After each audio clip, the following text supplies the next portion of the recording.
Bismillahirrahmanirrahim. Acara press conference tindak pidana narkotika jenis sabu, kokain dan ganja dimulai.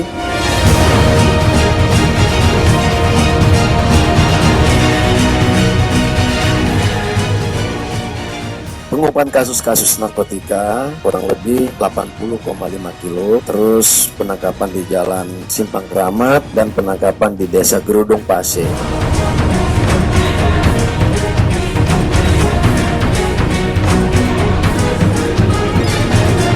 Jenis ganja ini ada 4 karung, ada 70 kilo, ada di dalam mobil. Yang terakhir adalah pengungkapan kokain 1 kilo yang di Sabang, ini juga berhasil kita ungkap.